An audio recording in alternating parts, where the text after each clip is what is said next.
n'y a pas que ses déplacements à l'intérieur du pays qui lui valent beaucoup de sympathie de la part de ses administrés. Ses rencontres avec la diaspora, dont la plus récente est celle de l'État de Texas à Dallas, sont autant d'occasions de manifester leur soutien, voire leur besoin d'accorder un troisième mandat à Paul Kagame, leur président dont ils disent qu'il joint des actes concrets à ses paroles. Nous demandons que cet article soit amendé pour qu'il soit reconduit à la présidence. Il a beaucoup fait pour nous. Ce père qu'est Kagame, le nôtre, nous l'aurons toujours. Nous voterons pour lui.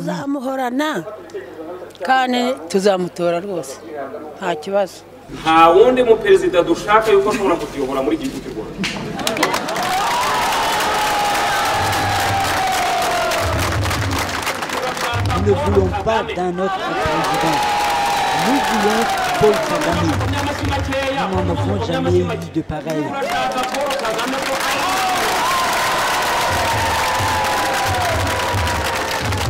Ce qu'il nous a offert ne fût qu'une bougie.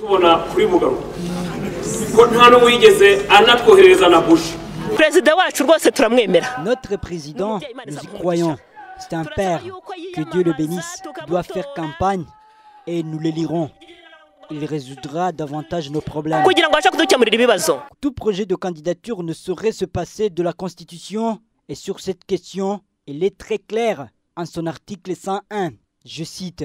Que répond l'intéressé à ses sympathisants? Il se veut pragmatique et demande d'aller jusqu'au bout de ce mandat pour lequel il veut tenir ses promesses. Il y en a qui croient que nous sommes ici en campagne.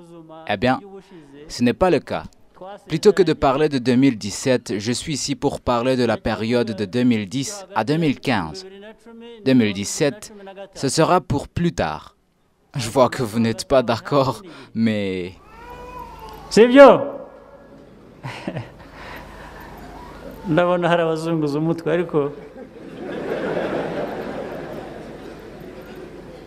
L'enthousiasme est évident, certes.